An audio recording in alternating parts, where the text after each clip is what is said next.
Hi, welcome to your new life YouTube channel. दोस्तों, आज मैं आपको एक ऐसी कहानी सुनाने वाला हूं जो हमें बताएगी कि ब्रह्मचर्य केवल एक व्रत नहीं बल्कि जीवन की सबसे बड़ी ताकत है। बहुत समय पहले एक छोटा सा गांव था। उस गांव में अर्जुन नाम का एक साधारण लड़का रहता था। अर्जुन पढ़ाई में ठीक ठाक था, पर उसका मन कभी पढ़ाई में नहीं लगता। छोटी सी बात पर गुस्सा हो जाता, जल्दी थक जाता और हमेशा बेचैन रहता। एक दिन गांव में एक साधु आए। अर्जुन ने उनसे पूछा, महाराज, मेरी उम्र तो कम है, पर मुझे लगता है जैसे मेरी ऊर्जा कहीं खो रही है।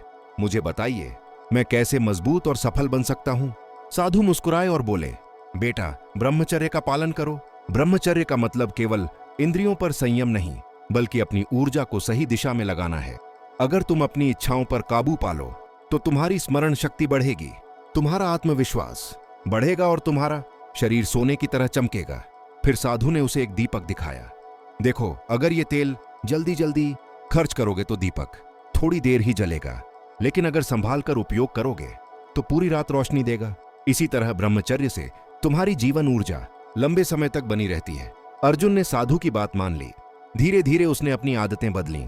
सुबह जल्दी उठना, पढ़ाई पर ध्यान देना, मन को काबू करना, ये सब उसने शुरू कर दिया।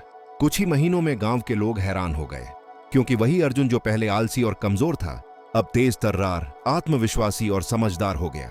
साधु ने अर्जुन से कहा, बेटा, यही है ब्रह्मचर्य का चमत्कार। जो इंसान अपनी इच्छाओं पर काबू कर लेता है, वही असली विजेता बनता है। दोस्तों, इस कहानी से हमें ये शिक्षा मिलती है कि अगर हम अपनी ऊर्जा को व्यर्थ न करके सही दिशा में लगाए, तो जीवन में किसी भी मुकाम तक पहुंचा जा सकता है। ब्रह्मचर्य केवल साधु संतों के लिए नहीं, बल्कि हर उस इंसान के लिए है जो जीवन में सफलता चाहता है। इस वीडियो तुमको कैसा लगा कमेंट करो, प्यारा सा कमेंट।